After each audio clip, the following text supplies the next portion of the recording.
Assalamualaikum warahmatullahi wabarakatuh. Nama saya Danisa dan Agustina dengan NIM 12120800023 dari kelas 2A Prodi Pendidikan Kimia. Di sini saya akan memaparkan tentang pengaruh stimulasi dari orang tua dengan menggunakan gadget dan tanpa gadget pada perkembangan bahasa anak. Subpokok bahasan yang akan disampaikan pada kali ini yang pertama adalah pendahuluan, yang kedua metode penelitian, yang ketiga hasil dan pembahasan, dan yang terakhir adalah kesimpulan. Yang pertama adalah pendahuluan.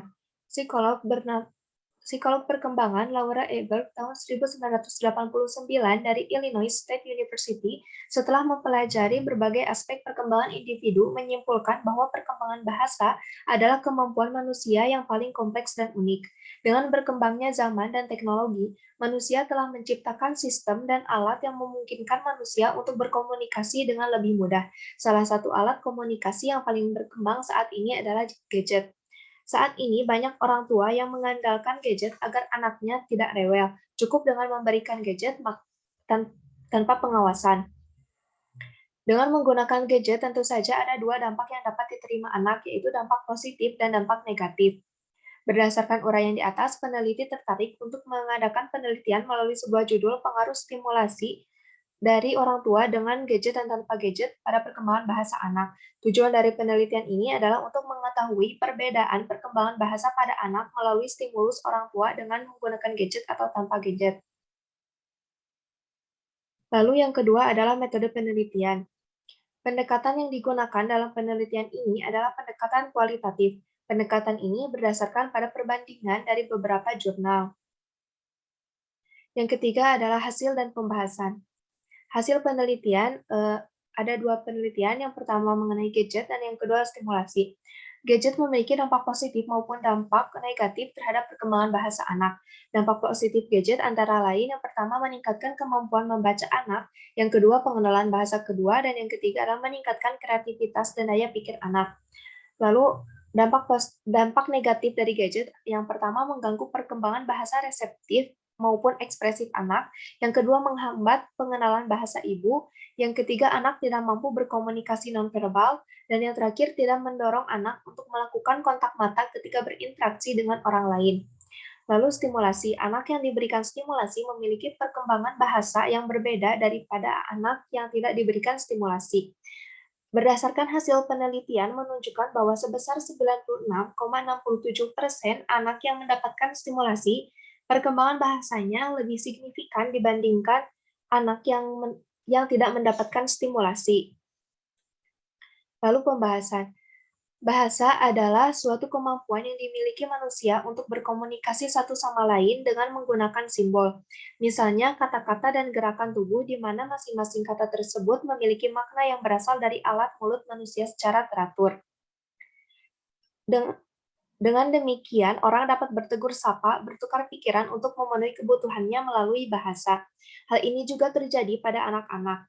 Anak juga membutuhkan orang lain untuk mengungkapkan pikirannya melalui bahasa. Perkembangan bahasa seorang anak tidak diperoleh begitu saja, tetapi melalui stimulus yang diberikan oleh lingkungan terdekat anak, yaitu orang tua.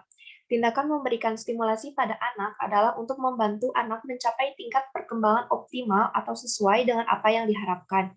Stimulasi dilakukan oleh orang tua atau keluarga setiap ada kesempatan atau sehari-hari. Stimulasi disesuaikan dengan usia anak tersebut dengan tidak mengabaikan prinsip-prinsip stimulasi.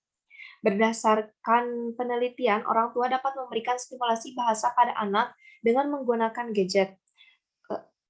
Disinilah orang tua berperan untuk tetap mengawasi kegiatan anak ketika menggunakan gadget. Dengan menggunakan gadget, tentu saja orang tua terbantu untuk memberikan berbagai macam aplikasi yang dapat meningkatkan kemampuan berbahasa anak.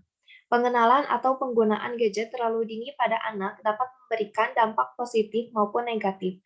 Hal tersebut dipengaruhi oleh beberapa faktor seperti frekuensi, durasi, dan pengawasan orang tua.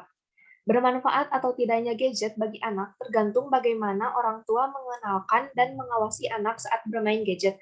Agar mendapatkan manfaat dari penggunaan gadget, orang tua harus memahami konten yang ada di dalamnya. Oleh sebab itu, harus ada pendampingan dari orang tua agar tidak melenceng dari apa yang diajarkan. Selain dengan menggunakan gadget, orang tua juga dapat memberikan stimulasi bahasa pada anak secara langsung. Pemberian stimulasi langsung dari orang tua dapat menjadikan anak mengalami perkembangan pada penguasaan bahasa reseptif maupun ekspresif. Berbeda ketika anak mendapatkan stimulasi melalui gadget, anak akan lebih mudah berkomunikasi dengan sekitarnya apabila menerima stimulus bahasa langsung dari orang tuanya. Selain itu, selain itu, anak akan lebih ekspresif dan mampu untuk melakukan kontak mata langsung dengan lawan bicaranya apabila mendapatkan stimulasi langsung dari orang tuanya.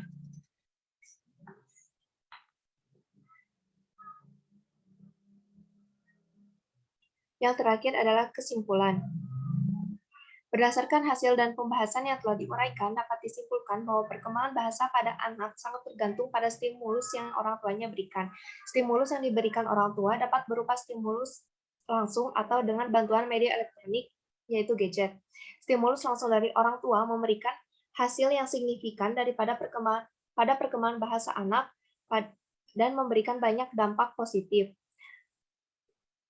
Stimulus dengan menggunakan gadget dapat memberikan dampak positif maupun negatif pada anak, tergantung bagaimana orang tuanya mengawasi kegiatan anaknya dalam menggunakan gadget. Mungkin sekian yang dapat saya sampaikan. Mohon maaf bila ada kekurangan. Wassalamualaikum warahmatullahi wabarakatuh.